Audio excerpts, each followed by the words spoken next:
할렐루야. 예, 반갑습니다. 자, 오늘 성기사님 모시고 특별히 예배를 드려지는데요. 우리 성기사님 모시기 전에 우리 말씀 한 구절 같이 살펴보도록 하겠습니다. 오늘 우리에게 주신 말씀은 창세기 37장 5절에서 11절까지의 말씀입니다. 창세기 37장 5절에서 11절까지의 말씀입니다. 요셉이 꿈을 꾸고 자기 형제들에게 말하매 그들이 그를 더욱 미워하였더라. 요셉이 그들에게 이르되 청하건대 내가 꾼 꿈을 들으시오. 우리가 밭에서 곡식단을 묶더니 내 단을 일어서고 당신들의 단은 내 단을 둘러서서 절하더이다.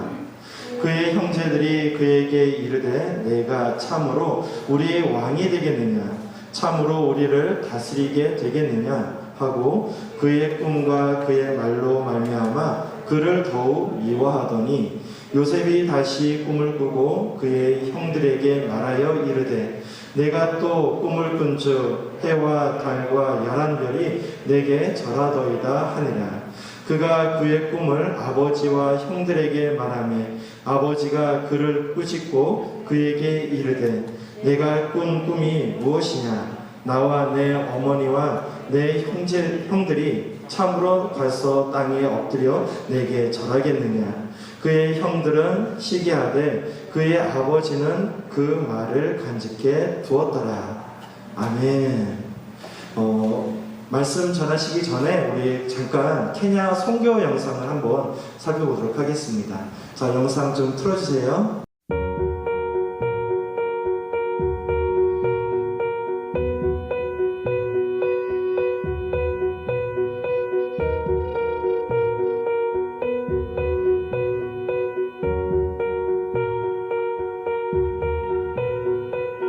The world waits for a miracle.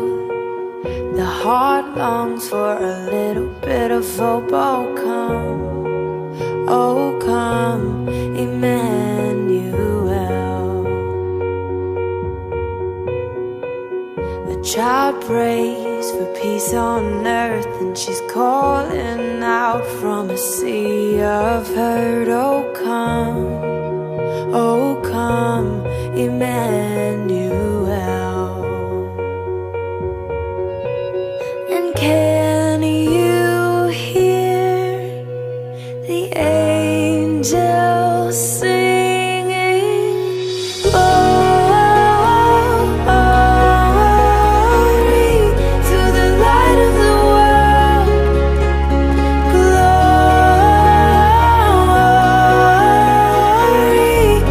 the light of the world.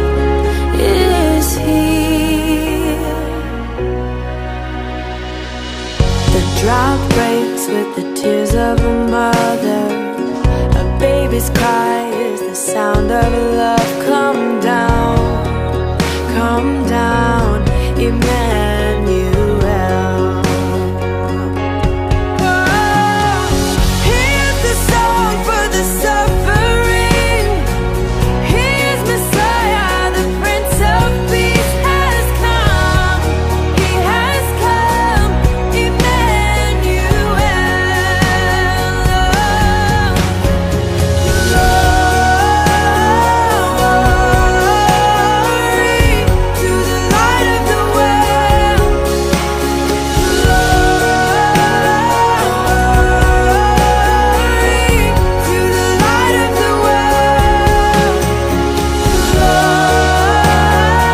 믿음으로 이 어려움을 헤쳐가고 오직 하나님 한 분만의 이름을 높이며 어려운 이웃과 쓸 것을 함께 나누고 올바른 믿음의 공동체로 성장해가는 주님의 일꾼 되길 원합니다. 케냐를 위해 함께 기도해 주시고 물질로 후원해 주신 한 분 한 분께 진심으로 감사의 말씀을 전합니다. 이상으로 선교 보고를 마칩니다. 감사합니다. 오늘 말씀을 전해주실 선교사님은 아프리카 케냐에서 선교 사역을 감당하시는 분이십니다. 인생을 하나님께 바치셨어요. 그죠? 말도 통하지 않고 음식도 맞지 않는 그 낯선 땅에서 오로지 하나님의 음성을 듣고 케냐 땅에 가서 열심히 복음을 증거하고 계시는데요. 여러분, 이 케냐에서 어떤 일들이 있었을까요? 우리 선교사님 모시고 함께 듣는 시간 갖도록 하겠습니다. 우리 이한용 선교사님 앞으로 나오실 때 우리 큰 박수로 맞이하도록 하겠습니다.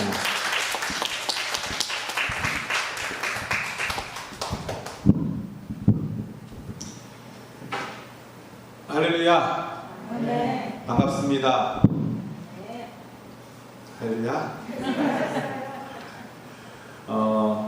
케냐에서 왔습니다. 고등부 친구들 만날 수 있어서 너무 반갑고, 와서 놀랄 게 있어요. 뭐냐면 찬양팀. 와, 찬양이 너무 파워가 있고 은혜가 있고, 악기팀과 찬양 인도자와 우리 고등부에 이런 인재들이 있었나 싶을 정도로 너무나 은혜를 많이 받았습니다.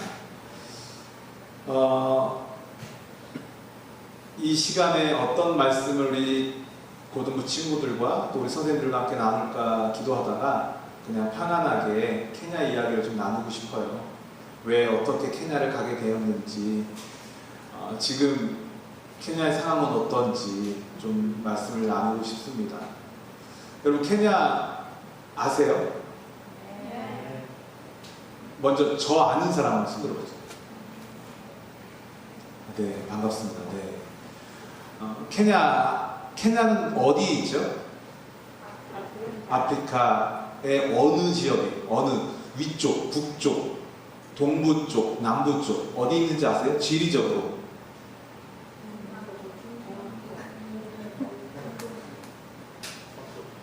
서쪽, 서쪽. 케냐는 동부 아프리카에 위치하고 있습니다. 동부 쪽에. 동부에는 이 케냐가 있고, 위쪽으로는 에티오피아도 있고, 수단도 있고, 옆쪽으로는 밑에는 탄자니아, 옆에는 우간다, 루안다 이렇게 접경해 있습니다. 이 케냐 하면 뭐가 먼저 떠오르세요? 마라톤, 그죠? 올림픽 보면은 마라톤 선수들이 거의 케냐, 에티오피아. 왜 그런지 아세요? 케냐가 고산지대예요. 그 마라토너들은 케냐의 2000m가 넘는 지역에서 훈련을 받아요. 그러니까 이 심폐, 이 폐활량이 장난이 아니에요. 그러니까 밑에 내려와서 해발 0 내려와서는 식은 죽 먹히겠죠. 얼마나 잘 뛰는지 몰라요. 그런 얘기가 있어요. 케냐 저쪽 그 지역에 가면 동네 아저씨들도 웬만큼 뛴다고. 우리나라 웬만한 나라 아마 국가대표 될 거예요. 또 케냐가 뭐가 유명하냐면 커피. 맞습니다. 케냐 커피, 케냐 AA. 그죠? 들어보신 적 있죠? 케냐 커피가 상당히 맛있어요. 그리고 케냐 하면 맑은 하늘. 정말 손을 뻗으면 구름이 닿을 것 같은 파란 하늘. 그리고 아이들의 반짝반짝하는 눈망울. 눈 땡그래가지고 얼마나 예쁘게 생겼는지 몰라요. 이 케냐가 상당히 저한테는 매력이 있는 곳입니다. 제가 2002년도에 케냐를 대학교 3학년 마치고 군대 제대하고 대학교 3학년 휴학을 하고 1년간 단기 선교를 떠났어요. 왜 갔냐면은 나라를 위해서도 2년 넘는 시간을 들였는데 이 20대를 2년 그대로 보내기가 너무 아쉬운 거예요. 그래서 어떻게 하면 내가 하나님께 나의 젊음을 좀 드릴 수 있지? 11조를 드리려고 하는데 가진 것도 없고, 그래 나한테는 재정이 없으니까 시간에 11조를 드리자 해서 1년을 딱 떼가지고 아프리카 케냐로 무작정 제 친구와 함께 떠났습니다. 근데 그 케냐를 선정한 것도 재밌어요. 어느 나라로 갈까 하다가 아프리카 하면 좀 한국에 멀잖아. 그래서 남미 아니면 아프리카인데 그래 이왕 갈까 아프리카로 가자. 그리고 간 곳이 케냐였어요. 케냐에서 1년 동안 그곳에 계신 선교사님을 열심히 돕고, 근데 뭘 알겠어요, 대학생이. 그냥 목사님, 선교사님 가방 들어드리고 차 운전해드리고 그냥 같이 옆에 있어드리는 거. 1년 동안 이렇게 지내다가 한국으로 돌아오게 됐습니다. 돌아오는 비행기 위해서 하나님께 이런 기도를 드렸어요. 하나님께서 만약에 허락하신다면 제가 10년 안에 다시 이 케냐에 풀타임 사역자로 선교사로 헌신하겠습니다 라고 그렇게 기도를 하고 돌아왔어요. 그리고 무엇을 했냐? 선교사가 되기 위해서 준비를 했습니다. 무엇을 준비했냐? 일단 학교를 졸업해야 되겠죠. 그리고 대학원을 바로 진학을 했습니다. 대학원과 함께 공부하면서 선교 훈련이라는 훈련은 다 받았어요. 이게 도움돼. 이슬람 훈련? 오케이. 12주짜리 훈련 받고, 또 무슨 훈련이 있으면 받고, 나름대로 선교 준비를 하였습니다. 지금 와서 보니까 제가 2011년도에, 그러니까 2002년도에 갔죠. 그 다음에 10년에 있던 2011년도에 제가 우리 여의도스 모험 분당교회 파송 선교사로 케냐에 풀타임 사역자로 나가게 되었어요. 지나고 보니까 정말 하나님께서 돌아오는 비행기 안에서 드렸던 기도를 응답해 주셨더라고요. 제가 왜 이 말씀을 드리냐면은 오늘 우리가 함께 읽은 이 요셉의 이야기에도 이게 나오더라고요. 어디에 나오냐면은 요셉이 꿈을 꾸잖아요. 요셉이 꿈을 꾸는데 11절에 보니까 그의 형들은 시기하되 그의 아버지는 그 말을 간직해 주었더라. 우리가 하나님께 받은 꿈과 비전들이 있어요. 그런데 우리가 이것을 입술 열어서 선포하게 되면 모르겠어요. 주변 사람들은 우리를 가리켜서 야 너는 안 돼. 야 너가 어떻게 그걸 할 수 있어? 라고 시기할 수 있고 질투할 수 있지만 우리 하나님 아버지는 우리가 선포한 그 말을 마음에 간직해 두고 정확하게 그것을 우리의 길을 인도해 주신다는 사실입니다. 믿으십니까? 제가 오늘 이 말씀을 본문으로 택한 이유가 있습니다. 이 요셉이란 사람은 너무나도 중요한 사람이에요. 그런데 그의 인생의 17세 때부터 시작된 이야기를 성경 창세기 37장에 말씀하고 있습니다. 2절에 보니까 야곱의 족보는 이러하니라. 요셉이 17세의 소년으로서, 여러분들의 나이가 몇 살이에요? 고등학생 17, 18, 19 그 정도 되죠. 이 이스라엘 나이로 하면 많이였을 거예요. 그 한국 나이로 18, 19살 됐겠죠. 정말 딱 고등학생 때의 이 요셉의 상황을 오늘 창세기 37장에 이야기하고 있습니다. 그렇다면 요셉이 태어났을 때부터 유년 시절의 이야기는 싹 빠지고 왜 17세 때부터 성경은 요셉에 대해서 설명하고 있는가? 우리 하나님께서는 여러분에게 관심이 많이 있는데 모든 사람들 가운데서 그 관심이 어디 있느냐? 여러분들이 하나님의 꿈을 꾸기 시작할 때, 여러분들의 야망과 이 세상에서의 성공을 위한 것이 아니라 정말 하나님의 꿈을 꾸기 시작할 때부터 하나님께서 여러분들이 더 주목하고 계신다는 것입니다. 이 요셉이라는 사람의 성장 배경을 보게 되면 참 재미있습니다. 왜냐하면 보니까는 이 요셉의 그 가정 환경이 그렇게 원만하고 이게 그러니까 이게 노멀하지 않았던 것 같아요. 왜냐하면은 그의 어머니가 참 많았어요. 그러니까 그 다른 어머니들 통해서 나온 그 배다른 형제들이 참 많이 있었죠. 그런데 거기 보니까 그 형들한테 이 이쁨, 12형제 중에 그 11번째 이쁨을 받았던 막내가 아니라 보니까 그 2절에 그가 그들의 잘못을 아버지에게 말하더라. 이 요셉이라는 이 어린 요셉은 아버지한테 보자질을 참 잘하는 그런 동생이었어요. 그러니까 형들이 얘를 이뻐하겠어요. 한번 생각해 보세요. 여러분들의 형제, 뭐 동생들이 자꾸 몰래 뭐 핸드폰을 게임하고 뭐 공부한다고 그러고 문장만 놓고 혹시 엄마 아빠가 좋아하지 않는 일을 하는데 자꾸 동생이 그것을 보고 엄마 아빠한테 가서 고자질을 해. 그 동생이 이쁠까 안 이쁠까? 아우 제 정말 제일 현실 남매라고 하나요? 그렇잖아요.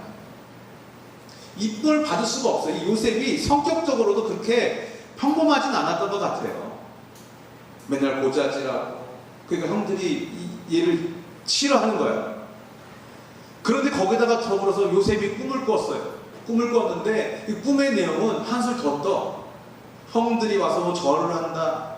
뭐 엄마 아버지가 와서 절을 한다. 무릎 꿇고 경배한 뭐 이 얘기를 하니까 아버지도 사실은 싫어했어요. 형들이 이 요셉을 좋아할 리가 없죠. 그러한 가정 환경 속에서 자란 요셉이었습니다.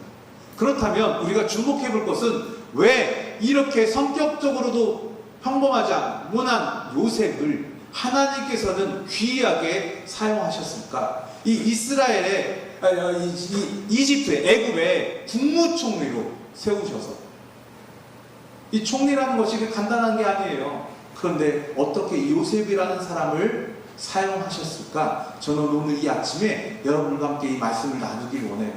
자 보세요. 요셉의 가정 환경은 그렇게 평범하지 않았습니다. 쉽게 말해서 콩가루 집안이었어요. 어머니가 많았고 형들은 줄줄줄줄 너무나 형들이 막 시기하고 질투하고 너무 쉽게 말해서 미움을 당하던 이 요셉. 요셉 입장에서도 평범하지 않았어요. 형들의 잘못을 받다가 고자질하고 거기다가 아버지는 이 요셉을 특별히 이뻐해서 채색 옷을 입혔대요. 그 당시에는 이제 양을 치잖아요. 그러면은 옷을 일할 수 있는 옷, 작업복이죠. 옛날 우리나라 조선시대 때 보면은 이렇게 돌쇠들 보면 머리에 띠를 두르고 옷마다 다 매듭이 지어져 있잖아요. 왜? 일 편하게 하려고. 근데 이 요셉에게는 아버지가 특별히 채색 옷, 아주 비싼 옷을 입힌 거예요. 주렁처럼. 왜? 일하지 말라. 너는 내가 특별히 사랑하는, 편애받는 그런 아들이었어요. 근데 어느 날 이 아버지가 요셉을 부르는 거예요. 야, 형들이 저 세김이라는 지방에서 지금 양을 치고 있는데 너가 그 형들에게 좀 가서 좀 형들에게 가라는 거예요. 이제 심부름을 시킨 거죠. 그런데 우리가 주목해야 될 것은 이 요셉의 반응입니다.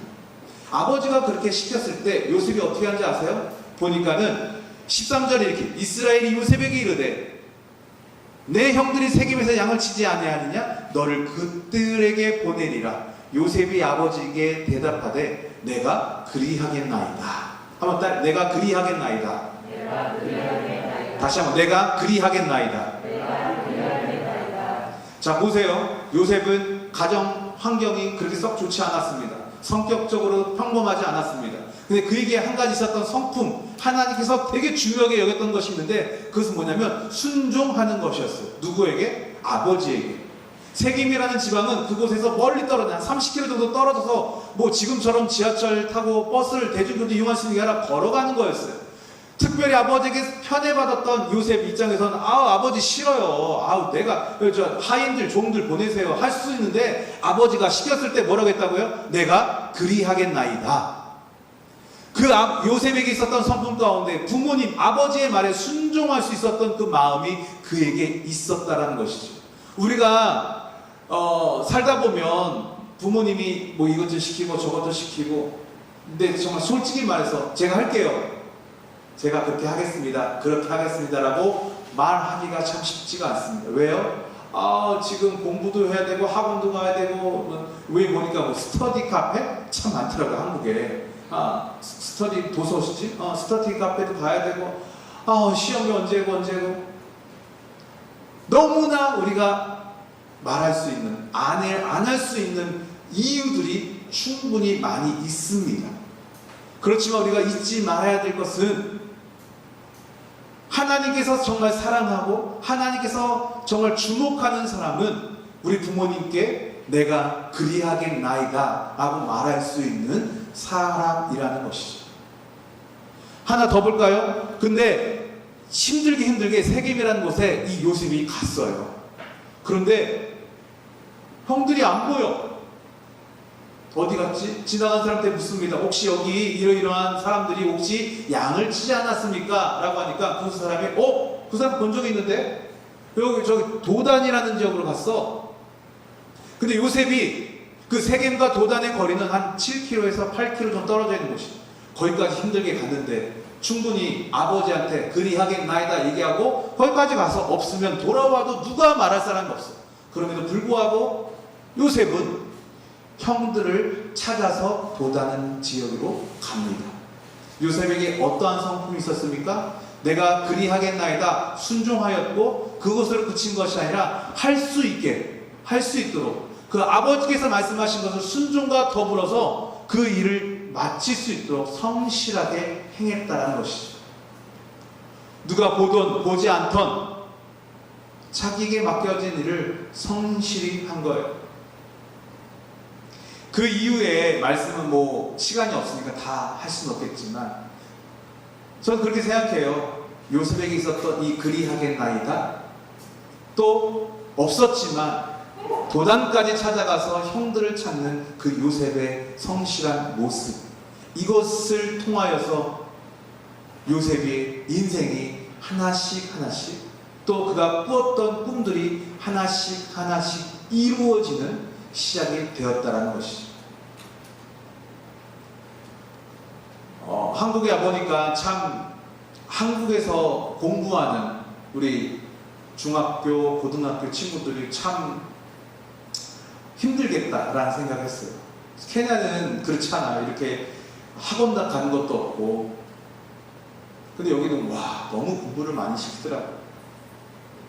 우리 아이들도 지금 케냐에서 공부하고 있는데 전혀 걱정이 없어요. 거기는 그냥 끝나면 그냥 노는 거예요.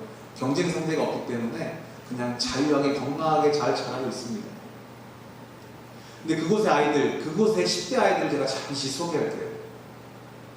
거기 여러분과 같은 나이, 케냐는 초등학교가 8학년까지고 이제 세컨더리 스쿨이라고 해서 이제 중고등학교를 합쳐져서 4년이에요. 그래서 8년, 4년에서 12년을 마치는 거예요. 8년까지는 그래도 정부에서 의무교육처럼 우리나라처럼 전면 등록금 면제하는 건 아니지만 그래도 국공립은 학비가 싸요.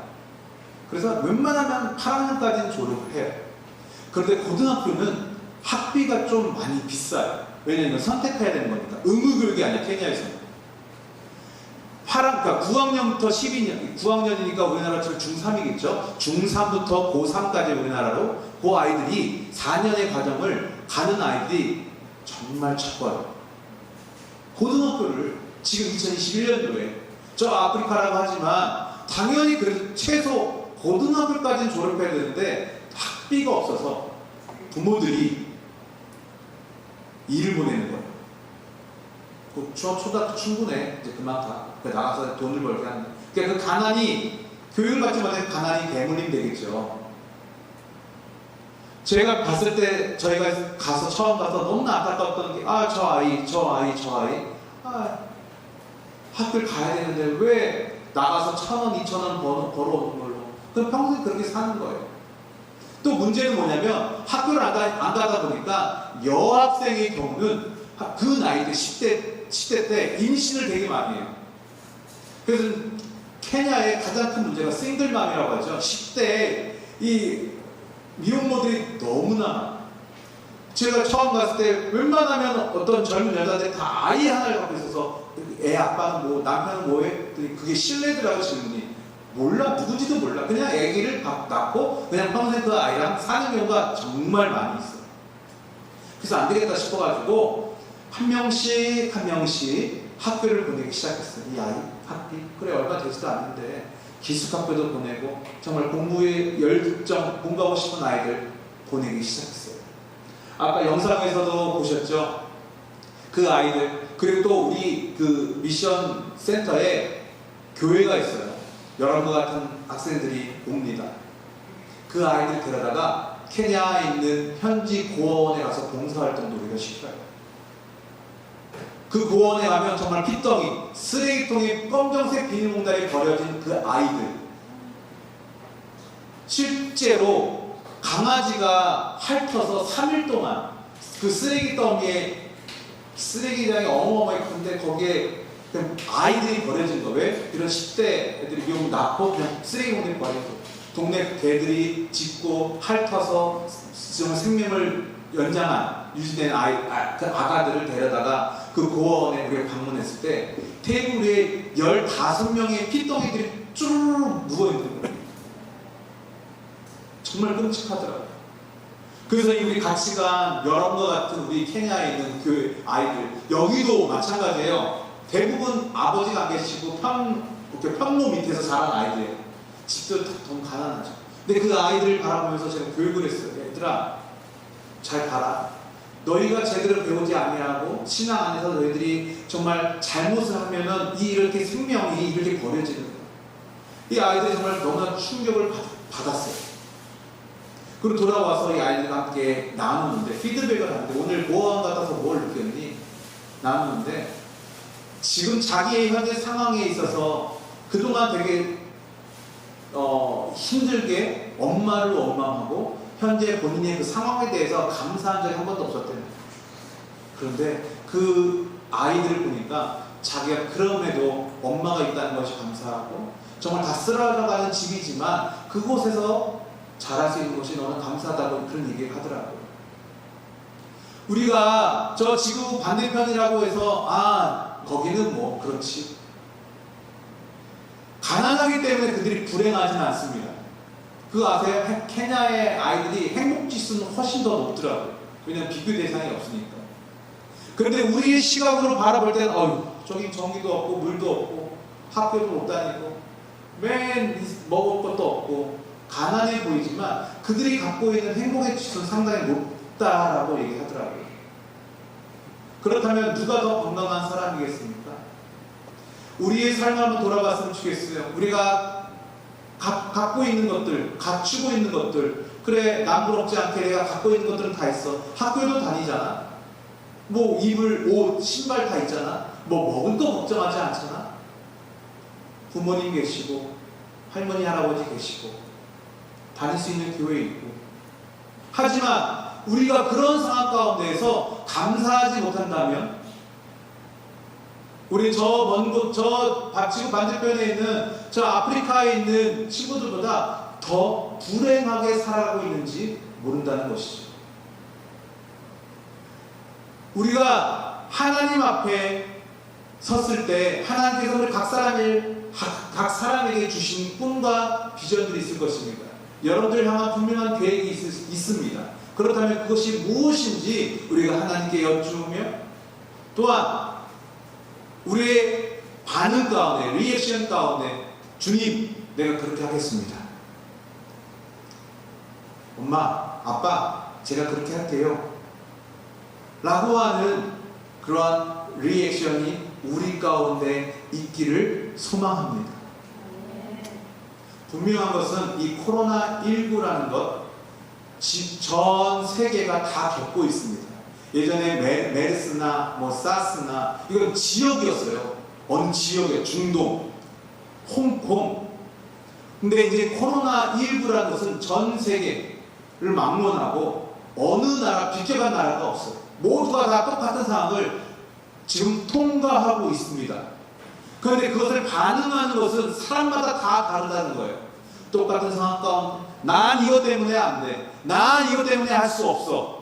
라고 하는 사람이 있지만 또 반면에 그렇지만 이 코로나로 인해서 똑같은 상황이지만 여러분들이 어떻게 생각하고 어떻게 판단하느냐에 따라서 나중에 그 결과는 정말 다르다는 것이죠. 안 된다, 못한다, 계속해서 부정적으로 원망하고 현재 상황을 부정하고 그런 것이 아니라 우리가 주님 앞에 제가 할 수 있습니다. 내가 그렇게 하겠습니다. 라고 믿음으로 고백하는 저와 여러분들이 되시길 바랍니다.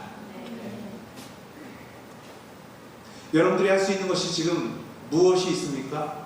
지금은 준비하는 시간이에요. 여러분들이 앞으로 할 수 있는 시간, 앞으로 하나님께서 그렇게 얘기할 수 있어요. 아, 선교사님, 뭐 공부가 답니까? 최선입니까? 근데 제가 보니까요, 준비된 만큼 하나님께서 그 용량이라고 하나요? 카파시티라고 영어로 카파시티. 그 여러분들이 할 수 있는 그 용량에 따라서 하나님께서 여러분들 일을 맡기시더라고요.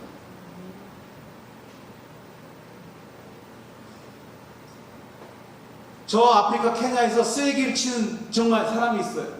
그 사람의 직업이 하찮다는 것이 아니라 그 사람이 할 수 있는 일이 정해져 있어요.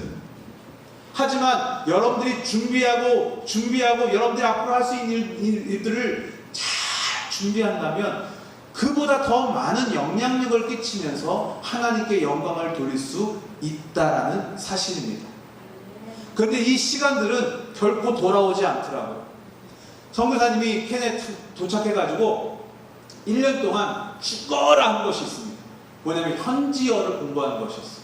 아프리카는 스와리를 써요. 스와리. 영어도 써요. 케냐는. 근데 보통 다 스와리를 써요. 현지인들 다 스와리를 써요. 근데 많은 선교사님들이 이 현지어 스와리어를 안 하셨더라고요. 그리고 영어를 해요. 왜냐면 우리 영어에 대한 그런 평생 영어 잘하고 싶은 마음이 있잖아요. 그러니까 영어를 먼저 하고 나중에 스와리어 배우려고 하는데 저는 영어 문제 시작했어요. 스와리어 문제 시작을 했어요. 하루에 처음 배우는 단어를 30개에서 50개를 외웠어요. 매일같이. 어느 정도였냐? 좀 자랑 좀 하려고. 포스트잇에다가 적어요. 그리고 그 매일같이 30개에서 50개의 새로운 단어를 차 운전할 때 차 앞유리에 붙여요. 그러니까 이게 한쪽 면은, 물론 앞에가 아니라 옆에 붙이는 거예요. 따다다다다다 다 붙여요. 그럼 운전할 때마다 그걸 보면서 외우는 거예요. 그리고 이제 붙일 데가 없으면 띄고 새로운 거 붙이고 띈 거는 우리 집 화장실 앞 벽에 붙였어요. 볼일 보면서 또 외우려고. 그 화장실 벽에 붙인 게 한쪽 면이 다 포스트잇으로 붙였어요. 근데 정말 희한하게도 그때는 그 30개에서 50개 단어가 다 외워지더라고요. 내 머리가 이렇게 좋았나? 왠지 아세요? 나는 이 언어를 완전히 습득하지 않으면 한국으로 돌아갈 거야. 간절함이 있었어요. 나는 여기서 할 수 있는 게 아무것도 없어. 왜냐면 제가 충격적인 말을 들은 게 뭐냐면, 인도 사람들이 케냐에 많이 있는데 인도 사람들은 1년 만에 스와리어를 다 끝낸다는 거예요. 아니, 저 사람들은 선교사도 아닌데 왜 어떻게 1년 만에 스와리어를 다 하지? 보니까 이 사람들이 비즈니스를 해요. 돈을 벌기 위해서 스와리어 못하면 다 사기당하고 그러니까 죽어라 하는 거예요. 그렇다면 선교사라고 한다면 돈을 버는 것보다 더 중요한데, 그럼 난 저 사람들보다 더 목숨 걸어야 되는 거 아니야? 그래서 그때부터 일을 안 물고 있어요.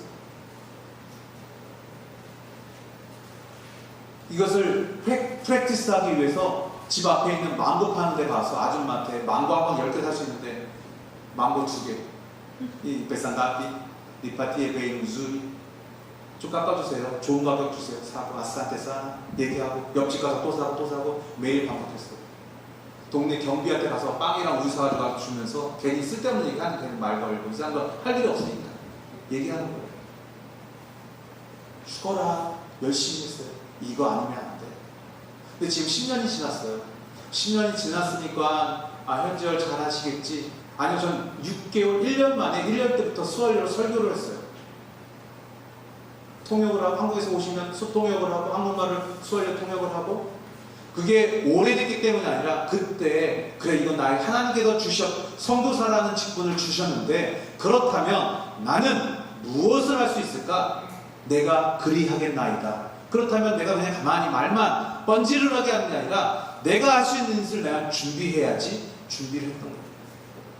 근데 지금 생각해보니까 시간이 지나고 지금 만약에 스와리어를 다시 하라고 하면 못할 것 같아요. 왜요? 때가 있었기 때문에, 간절한 마음이 있었기 때문에. 근데 그 스와리어를 통해서 어떻게 보면 제가 분당에 와서 사역 보고하면 선교사님 이런 큰 일을 맡아서, 제가 2002년도에 대학교 마치고 1년 갔다 했죠. 그때 선교사님을 도왔던 것이 지금 영산 미션 센터예요.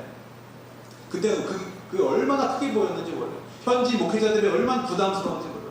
근데 정확히 10년 만에 가서 1년을 수화를 열심히 준비했어요. 근데 2012년도에 이영훈 목사님이 케냐에 오셨어요. 저 영상 미션부터 헌당식을 하려고. 그리고 왔다 갔다 하는데 우연히 제가 현지인들이랑 수월려라는 모습을 들으셨어요. 이영훈 목사님. 아니 이영훈 목사님 되게 잘하고, 왜냐면 이영훈 목사님 동생 바로 밑에 동생이 케냐에서 사역을 하고 계세요. 케냐 너무 잘하세요. 근데 그 동생분은 사실은 이렇게 현지 영어로 주로 하십니까? 근데 현지어를 한다는 게 잘 모르십니까? 어렵다는 걸 잘 알고 계십니까? 근데 제가 우연치 않게 현지인이랑 사역 그 행사 준비하면서 전화로 통화하는 걸 이미 어떻게 다 들으셨나 봐요. 그리고 이 미션 센터를 맡으라는 거예요. 그래서 제가 그걸 맡게 된 거예요. 미션 센터를 맡아서 하는 일이 목회자들을 훈련시키고 신학생들을 교육시키고 교회를 개척시키고 일이 갑자기 너무나 많아졌어요. 지금 와서 생각해보면 1년 동안 준비되어 있지 않다면 그것을 제가 맡을 수도 없을 뿐더러 지금도 아마 시행착오를 겪으면서 그냥 그럭저럭 살아가는데 버거없게 살고 있었을지 모릅니다. 여러분들에게 도전합니다. 결코 어린 나이가 아니에요. 결코 부모님 투정하고 언제까지? 코로나 때문에, 지금 이것 때문에, 저것 때문에. 아니요. 당장 2년 후, 3년 후 여러분들이 닥칠 일들, 여러분, 1년 후, 2년 후? 난 독립합니다. 그럼 무엇을 준비하고 있습니까? 하나님께서 여러분들 한 사람 한 사람에게 계획하시고 도와주시려고 준비하고 있는데, 여러분들이 그것을 함께 내가 반응하면서 같이 나아가야지 그러한 사람들을 하나님께서 도와주신다는 거예요. 요셉이 아버지가 얘기했을 때 나 안 할래요. 싫어요. 귀찮아요. 아니요. 내가 그리하겠나이다. 갔더니 없어. 도단으로 갔어요? 제가 갈게요. 도단에까지 가는 거예요. 그러한 열심을 가지고 이 고등학교 시절을 잘 준비하는 여러분들 되시길 바랍니다. 한 가지 더 도전할게요. 케냐 너무나도 멋진 곳이에요. 여러분들 언제가 될지 모르겠지만 곧 좀 믿음으로 고백합니다. 코로나 풀릴 거예요. 여러분 기회만 된다면 케냐에 꼭 오세요. 저 있는데 오세요. 저와 함께 사역하는데 함께 다니면서 보여주고 이야기 나누고 멋진 사파리도 같이 구경해요. 기린이 뛰어놀고 사자가 있고 정말로 너무나 하나님께서 지으신 곳, 이 아프리카가 이런 곳도 있구나. 한번 시야를 넓힐 필요가 있습니다. 그곳에서 우리가 그 사람들을 돕기만 하고, 아니요, 저는 그곳에서 더 은혜를 많이 받아요. 현지인들을 통해서. 우리 청년부에 2014년도에 샘스쿨에서 초등학교부터 고등학교 때까지 샘스쿨 왔던 친구들도 있어요. 그때 왜 한나 왔었나? 안 왔었나? 예전에 그 왔던 청년, 이제 지금 청년이 됐지. 아직도 잊지 못하는 그들이 와서 뭐 했는지 아세요? 그냥 거기 있는 아이들이랑 같이 사역이 아니라 같이 놀다가 왔어요. 근데 그 현지 애들이 그 얘기를 아직도 너무 신기하다는 거예요. 맨날 어른들이 오고 청년들이 왔었는데 이제 그 비슷한 또래들이 와서 같이 워십 배운다 그러고 안 되는 언어 바디랭귀지를 해가지고 했던 것이 아직도 안 잊혀진다. 그러한 꿈들을 앞으로 할 수 있는 꿈들을 마음속에 간직하고 하나님께 기도하는 여러분들 되시길 바랍니다. 11절에 그의 형들은 시기하되 그의 아버지는 그 말을 간직해 두었다. 우리 아버지 하나님께서는 여러분들이 작은 신음소리로 고백하는 것까지도 마음에 간직해 두시고 여러분들이 정말 필요한 때에 귀한 길로 인도해 주실 것입니다. 제가 기도하겠습니다. 하나님, 이 아침에 우리에게 귀한 시간을 허락해 주신 것 감사합니다. 부족한 종이 잠시나마 주의 말씀을 나누었습니다. 이 자리에 모여있는 우리 귀한 친구들 일찍이 구원하여 주시고 택하여 주셔서 감사합니다. 행여 이 자리에 부모님 때문에 어쩔 수 없이 온 친구들이 있는지 모르겠습니다. 그러나 오늘 이 시간에 우리 각자에게 해주신 귀한 말씀이 있음을 믿습니다. 마음판에 잘 새기고 믿음으로 선포하여 하나님께서 주신 꿈들을 키워나가는 귀한 친구들 되게 하여 주시옵소서. 정말 이 인생을 살아가면서 참된 행복이 무엇인지를 깨닫게 하여 주시고 오직 살아계신 하나님 한 분만을 바라보며 나아가게 하여 주옵소서. 감사드리며 거룩하신 예수님으로 기도드립니다. 아멘. 이 시간 우리 함께 찬양하기를 원합니다. 작년에 코로나 때문에 제일 힘들 때 저희 가정에 큰 위로를 줬던 찬양입니다. 행복이라는 찬양인데 우리 가사를 생각하시면서 함께 찬양하기 원합니다.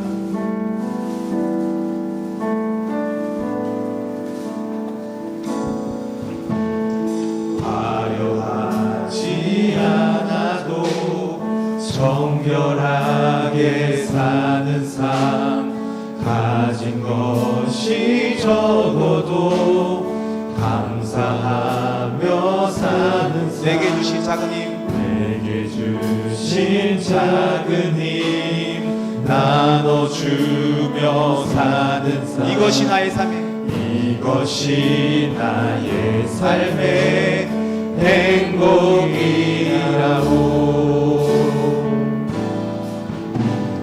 눈물 날 일 많지만 기도할 수 있는 것, 억울한 일 많으나 주를 위해 잡는 것, 비록 짧은 작은 삶 주 뜻대로 사는 것, 이것이 나의 삶의 행복이라오. 아멘. 행복이라오. 이것이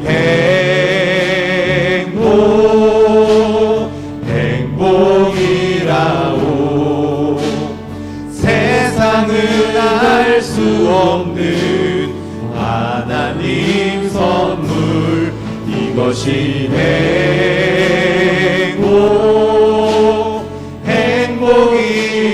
행복이라오. 하나님의 자녀로 살아가는 것, 이것이 행복이라오. 이것이 행복이라오. 이것이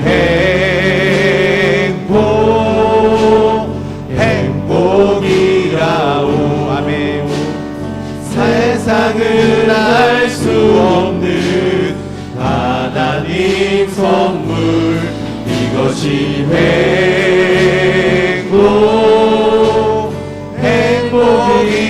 행복이라오. 하나님의 자녀로 살아가는 것, 이것이 행복이라오. 우리 이 시간에 우리 말씀을 생각하시면서 함께 기도하기 원합니다. 하나님, 내가 여기 있습니다. 나를 불쌍히 여겨주시고 긍휼히 여겨주시사 주님 나를 사용하여 주옵소서. 하나님, 그 주님께 쓰임받기 위하여서 준비되어지길 원하오니 주님 나를 도와달라고, 우리를 불쌍히 여겨달라고, 긍휼히 여겨달라고, 함께 해달라고 이 시간 말씀을 생각하시면서 주여 세 번 외치고 함께 기도하시겠습니다. 주여, 주여, 주여. 할렐루야. 아버지 하나님 감사합니다. 하나님이 도와여 주시니 감사합니다.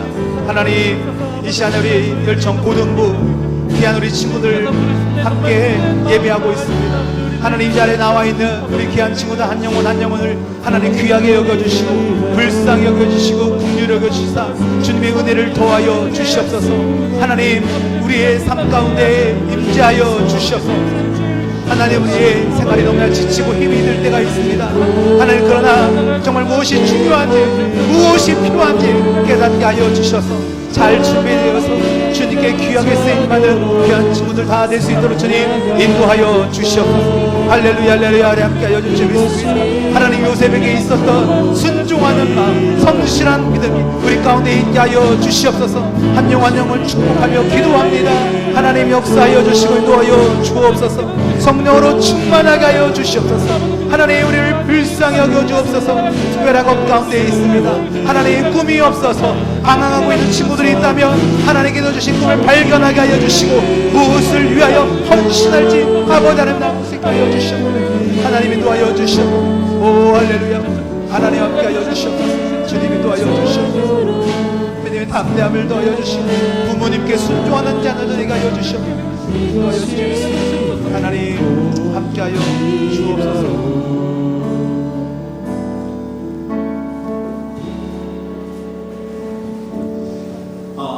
제가 여러분들 위해서 기도해 드리고 납니다. 우리 모두 다 가슴에 손을 얹었으면 좋겠습니다. 전능하신 아버지 하나님, 이 시간에 부족한 종이 우리 귀한 친구들 위해서 함께 기도하고 납니다. 이 시간에 이 자리에 모여있는 친구들과 또 온라인으로 함께 예배하고 있는 우리 귀한 고등부 학생들 한 영혼 한 영혼을 귀하게 여겨주시고 그들의 이름을 기억하여 주시사 저들의 생애를 책임져 허락하여 주옵소서. 너무나도 많은 스트레스와 학업에 대한 억압과 부담감 가운데 있습니다. 저들의 마음을 위로하여 주옵소서. 특별히 아직 진로를 결정 못하고 고민하고 있고 갈등하고 있는 친구들이 있다면 선한 목자 되신 주님께서 저들의 길을 인도하여 주셔서 평탄케 하여 주시고 하나님이 기뻐하신 우리 주님이 기뻐하시는 일이 무엇인지를 분명히 알고 응답받게 하여 주시고 그것을 위해 준비해 나갈 수 있는 귀한 지체들 다 되게 하여 주옵소서. 특별히 학업 가운데 있습니다. 학업할 때 지혜를 허락하여 주시고 집중력과 이해력과 암기력과 사고력을 도와여 주셔서 하나님께서 어떻게 사용하실지 5년 후, 10년 후, 20년 후가 기대되는 그 귀한 친구들 다 되게 하여 주옵소서.